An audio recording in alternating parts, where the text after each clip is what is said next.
आज हम खड़े हैं झांसी की शान, देश की शान मेजर ध्यानचंद के निजी निवास पर। उनकी जयंती पर उनके बारे में आपको कुछ बताएंगे और गर्व महसूस होता है कि देश भर में अपना परचम लहराने वाले दादा ध्यानचंद के घर पर आज हम उनके परिजनों से मुलाकात करेंगे। आइए उनके परिजनों से और उनके बारे में अधिक जानकारी जानते हैं।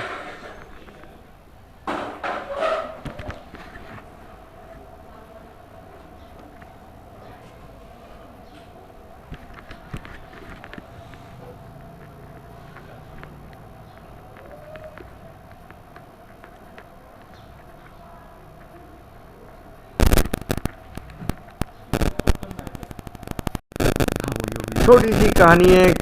छोटी में तो ध्यानचंद समा ही नहीं सकते, उसके अंदर आ नहीं सकते। उनकी जो उनकी शख्सियत है उसको हम चंद शब्दों में नहीं समेट सकते। लेकिन ये ज़रूर कहूँगा कि ऐसा छोटा सा सिपाही जिसने अपने खेल द्वारा सारे विश्व को अपना चहेता बना लिया था, अपना फ़ैन बना लिया था, अपने चाहने वाले उनके पूरे विश्व के अंदर फैले हुए थे, जिसका आभास मुझे तो हुआ ही है, पूरे देश को भी हुआ है कि दुनिया के लोगों ने किस तरह ध्यानचंद को इज़्ज़त दी, सम्मान दिया। देश ने तो दिया ही है, देश के सभी सरकारों ने दिया अपने अपने तरीके से। और मैं समझता हूँ ध्यानचंद ही एक ऐसे शख्सियत रहे हैं जो सभी राजनेताओं के लिए, सभी लोगों के लिए, सभी वर्गों के लिए एक आदर के साथ, जिन्होंने हमारे ध्यानचंद दादा का नाम आगे बढ़ाया, रखा, सम्मान दिया।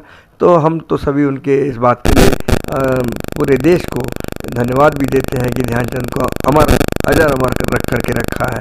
बहरहाल ध्यानचंद जी का सबसे एक यादगार जो टूर्नामेंट कहा जाता है, और हमेशा वो बोलते हैं कि जो मैंने जीवन में इतना परेशानी या कहूँ कि दिमागी तौर पर एक जो टूर्नामेंट खेला है वो है 1936 का ओलंपिक, जिसके अंदर जर्मन ने जिसको आयोजित किया था, और जो बर्लिन शहर के अंदर जिसका आयोजन हुआ। तो यह जो आयोजन हुआ तो उसमें हिटलर ये चाह रहा था कि ओलंपिक गेम्स में भारत को तो हराना ही है, जबकि भारत उसके पहले 2 बार ओलंपिक चैंपियन रह चुका था।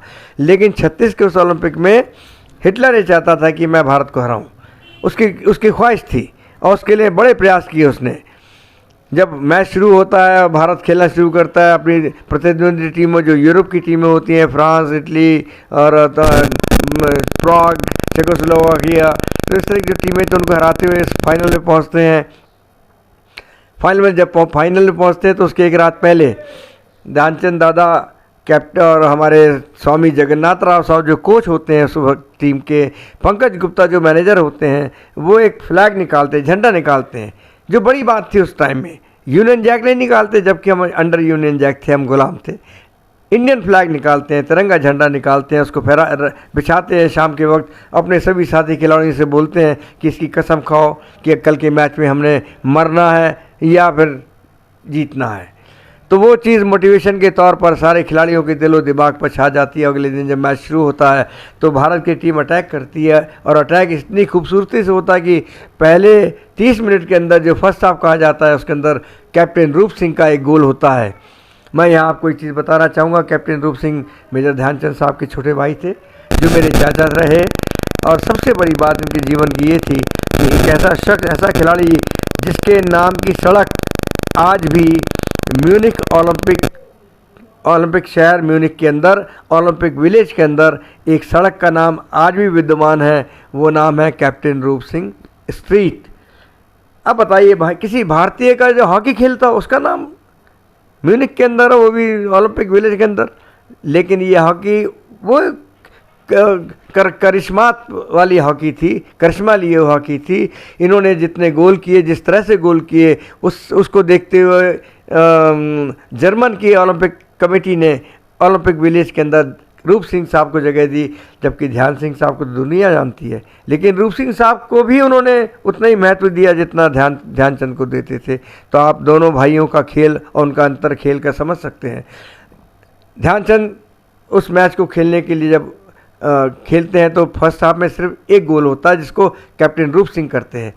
सेकेंड हाफ पानी, ग्राउंड गीला है, पैर पैर जम नहीं रहे हैं, स्लिप हो रहे हैं, तो स्लिप में क्या करते हैं दोनों भाई, इंटरवल में कैप्टन रूप सिंह और ध्यानचंद अपने जूते उतार देते हैं। जूते उतारने का मतलब नंगे पैर, कोई प्रोटेक्शन नहीं, किसी की हिट अगर हिट लगे और हिट मारते थे वहाँ तो बुरी तरह से, अगर हिट लगे तो हड्डी भी टूट सकती थी, चोट भी लग सकती थी, उसकी परवाह न करते हुए दोनों भाइयों ने उतारा, अपने जूते उतारे और खेलना जो शुरू किया है।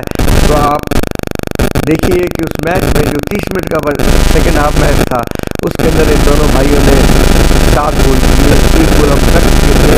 इसी तरह जर्मन ने 1 गोल किया भारत के ऊपर, जो पहला उस टूर्नामेंट का पहला गोल था, सिर्फ पहला ही गोल था।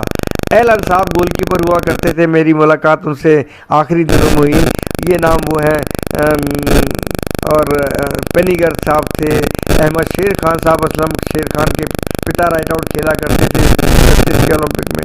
ये चीज़ें ऐसी हैं जो देश को, जिन्होंने एक अलग अनुभूति दी, अलग उनको एक इम्पोर्टेंस दी, और जीतने के बाद जो सबसे बड़ी बात थी, अपने देश के झंडे के साथ ध्यानचंद का प्रेम, उनका प्यार, जो उनके उस घटना से होता है जब भारतीय टीम जीतने के बाद 8-1 का अंतर से हम जीतते हैं।